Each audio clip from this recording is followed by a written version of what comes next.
Discipline is the funeral of comfort. Somewhere in you, right now, something is dying. Not your body, not your name.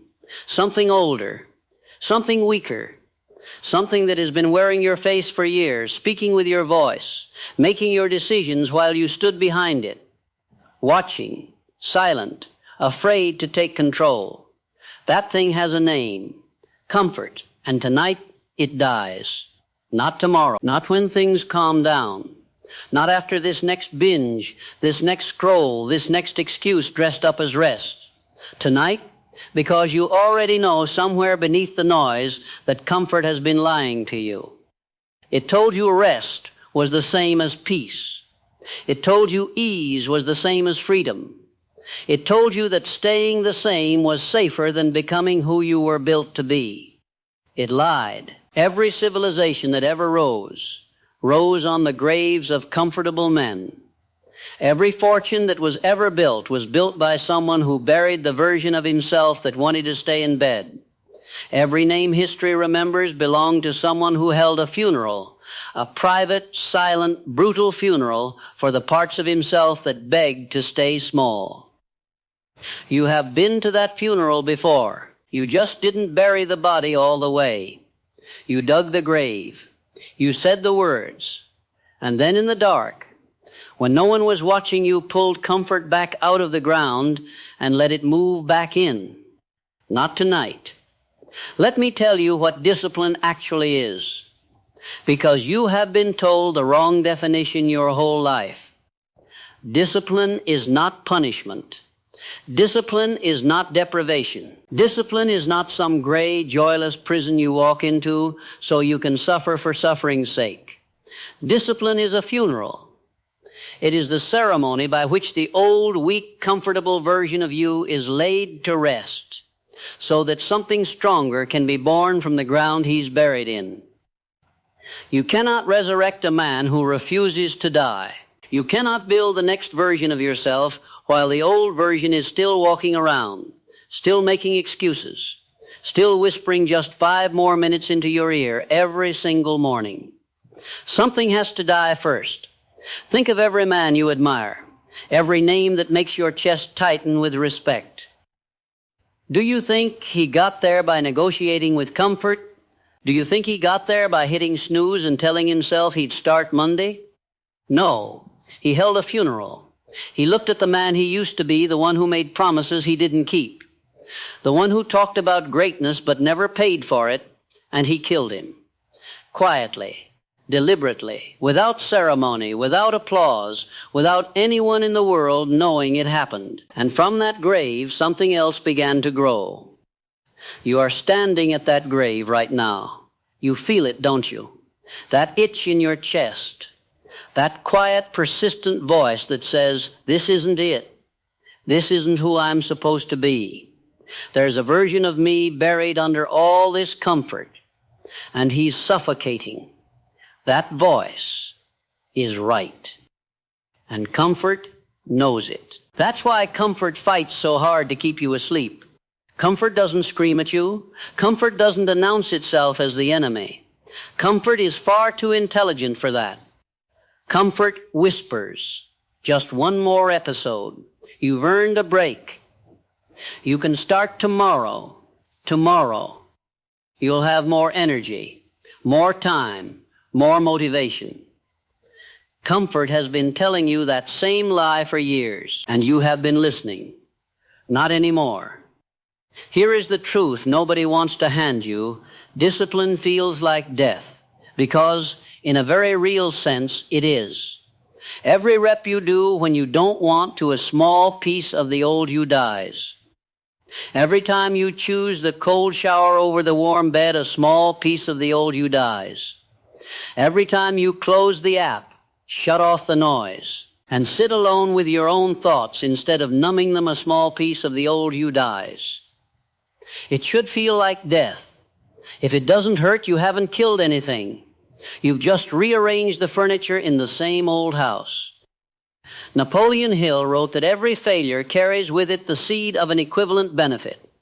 What he was really describing was a funeral. The failure, the version of you that failed, has to be buried, examined, understood, and then transformed into something usable. Not avoided, not hidden from, buried, and built from. That's transmutation.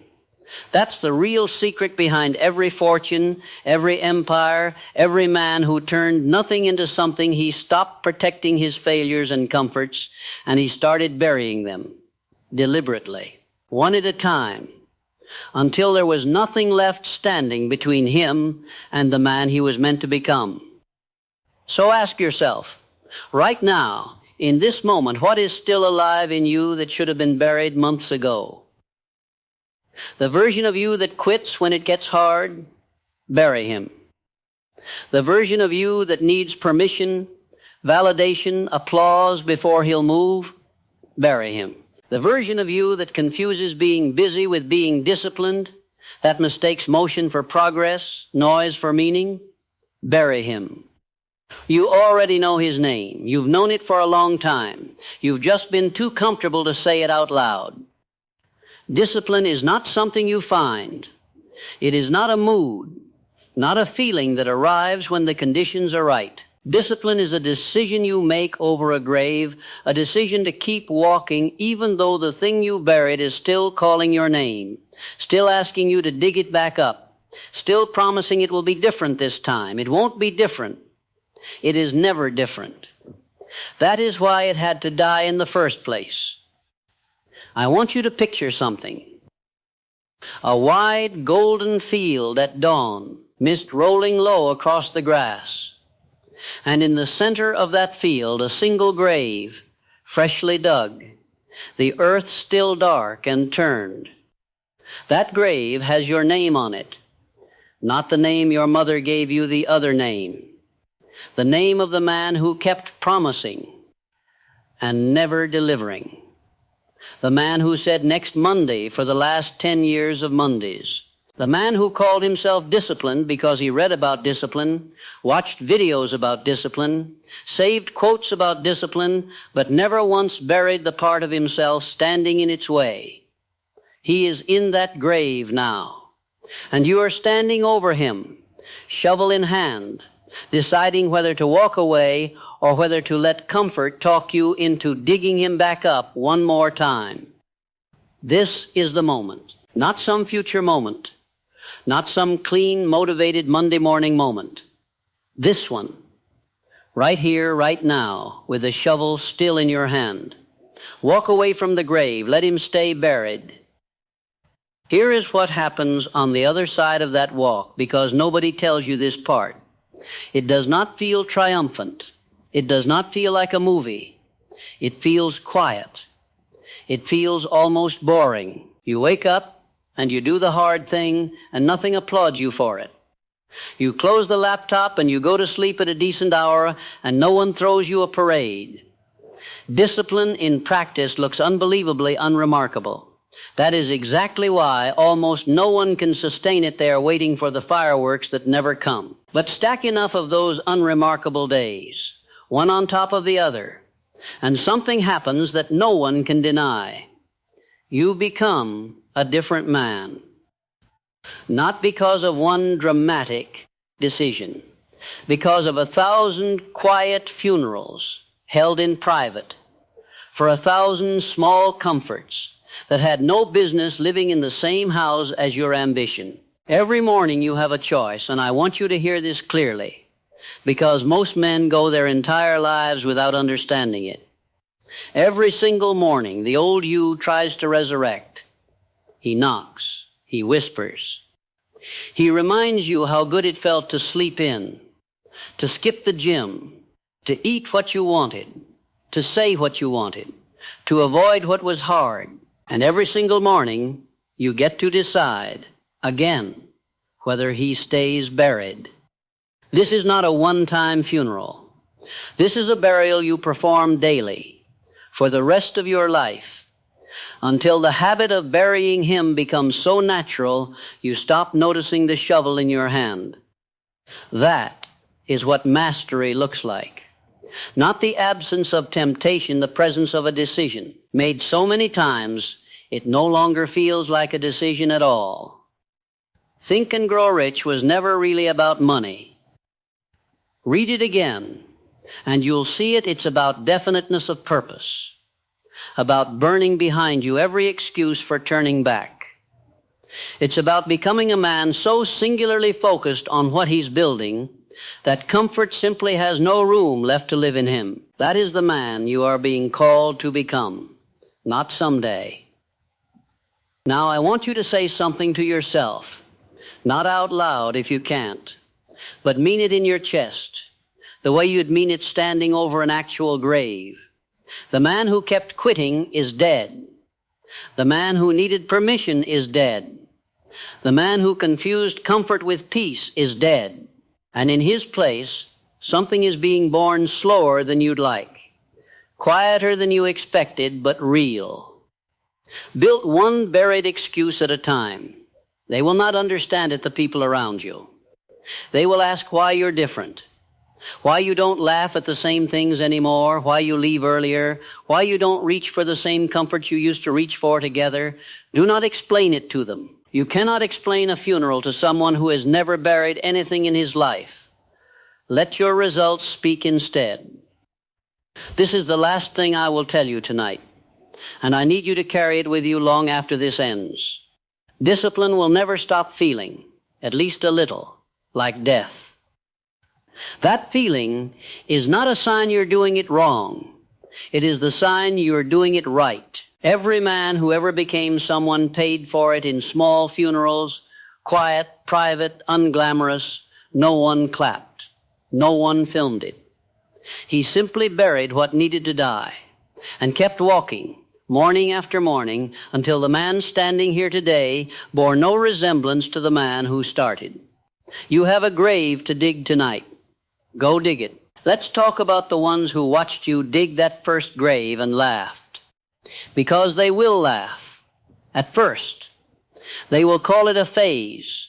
They will call it obsessive. They will call it a lot, said with that particular tone people use when they're uncomfortable watching someone else change while they stay exactly the same. Let them. A man mid-transformation is unreadable to a man standing still. He cannot see the grave you dug. He can only see that you're not who you used to be, and that absence unsettles him more than he'll admit. You are not responsible for making your discipline legible to people who never buried anything in their own lives. You are only responsible for the shovel in your hand. Let's go deeper into what actually needs killing, because comfort is not one thing. Comfort wears 100 faces, and most of them don't look like laziness at all. Some of them look like virtue. The comfort of always being agreeable, never risking a relationship by saying the hard, true thing that's a grave you haven't dug yet. The comfort of research instead of action, reading one more book, watching one more video. Preparing instead of starting, that's a grave you haven't dug yet. The comfort of staying friends with people who knew the old you and profit, quietly, from you never changing, that's a grave you haven't dug yet. The comfort of your own self-image is someone who means well, someone who has good intentions, who talks about the man he's going to become, who collects the language of discipline without ever paying its price, that one is the deepest grave of all and the hardest to dig, because burying him means admitting that meaning well was never the same as doing. Sit with that. Don't rush past it. You have been mistaking intention for identity. You have been letting yourself off the hook because you meant to train, meant to build, meant to change, and meaning has felt for years like enough. It was never enough. Intention that never becomes action is just a well-dressed corpse you've been carrying around, refusing to bury, because as long as it's still breathing, you get to believe the story that you're someone who is about to become great. Bury the man who means well. In his place, build the man who simply does, without narrating it, without announcing it, without needing anyone to witness the funeral for it to count. Here is something almost no one tells you about this process. It gets lonelier before it gets better. Not because people leave you. Some will.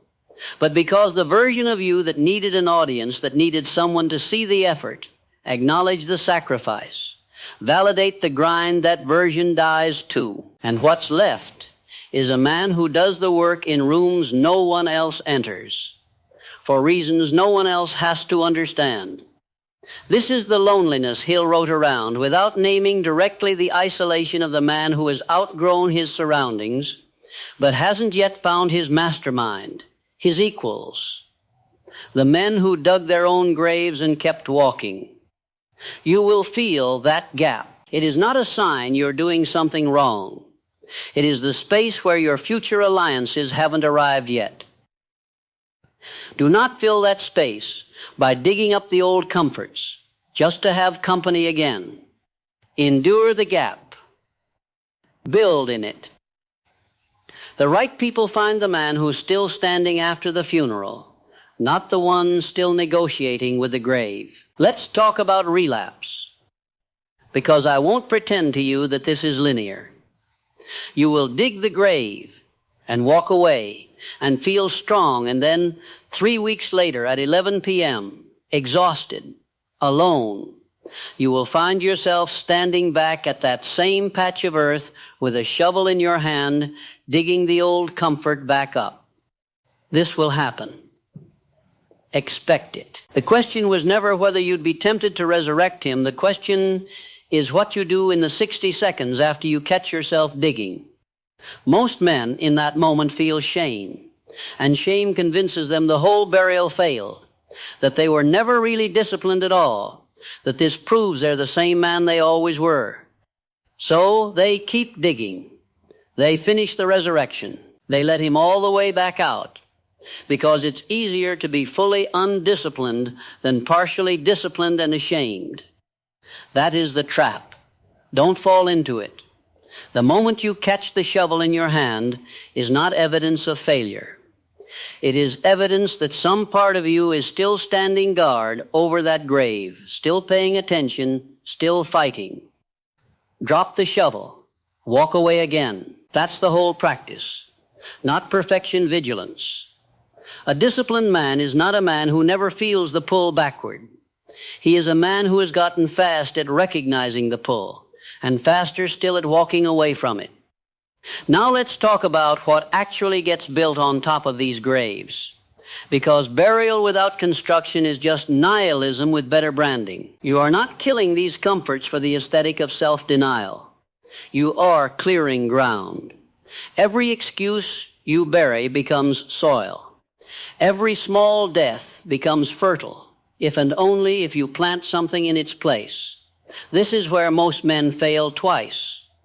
They successfully bury the old version of themselves, and then, standing over the empty grave, they don't know what to build. So slowly, without noticing, the same weeds grow back. The same comfort returns, because nothing was planted to replace it. So plant something.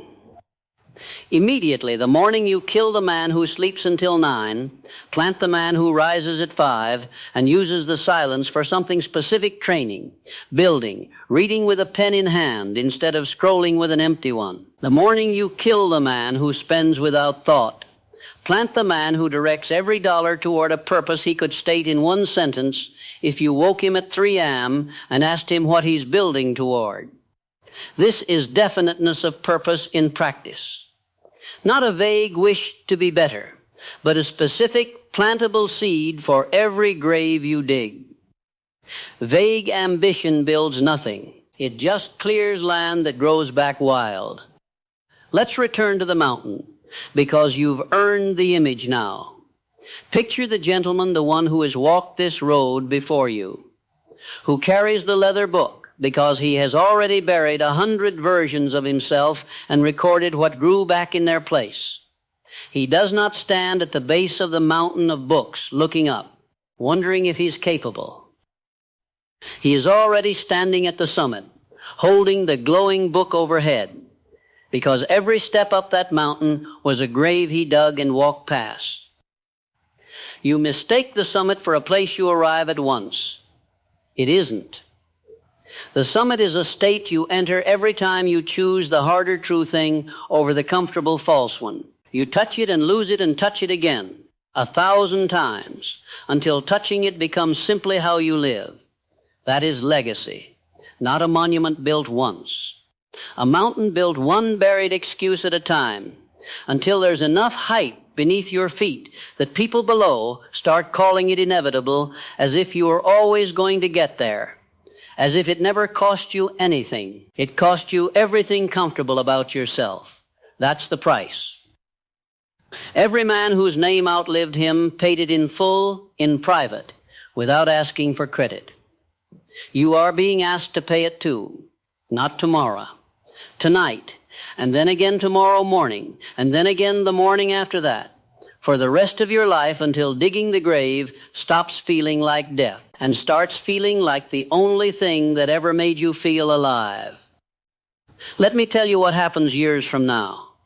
If you keep walking, there will come a morning ordinary, unremarkable, no different on the calendar from any other, when you realize you haven't thought about the grave in months.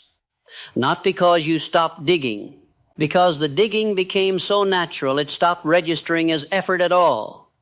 The shovel became an extension of your hand. The walk away from temptation became as automatic as breathing. That is not the end of the work. That is what mastery actually looks like, not the absence of the pull, but the silence where the argument with yourself used to be. You will look back at the man who is writing this down for you tonight, straining to find the will to close the laptop, to skip the thing that's easy, to bury one more excuse, and you will barely recognize him. Not because he was weak, because he was early. Every strong man was once standing exactly where you're standing now, unsure if the grave would hold. It holds. If you keep walking past it, it holds. Here is what no one tells you about legacy, and I want you to hear it plainly before you go. Legacy is not the mountain. Legacy is not the glowing book held overhead, not the portrait hung in some marble hallway, not the name remembered by strangers after you're gone. Those are just the visible residue of something far less glamorous, a man who, for thousands of ordinary mornings, chose to bury what was comfortable and plant what was difficult, with no one watching, and no guarantee it would ever amount to anything he could point to. He did it anyway. That's the whole secret. There isn't a second one hiding underneath it. You already have everything required to start, not tomorrow's version of you, with more energy and better circumstances and a cleaner slate. This version, tired, imperfect, halfway convinced this won't work, he is enough to hold the shovel. So here is what I'll leave you with. Somewhere tonight, in you, something old is asking to be buried. You already know what it is. You knew before this started. Every excuse you've made in the last year, every promise to yourself you quietly broke, every version of I'll start Monday, they all lead back to the same grave. Go dig it. Not because a video told you to, because the man standing on the other side of that grave has been waiting for you far longer than you've been willing to admit, and he is not going to build himself. Bury the old you tonight. Let something stronger stand in his place tomorrow.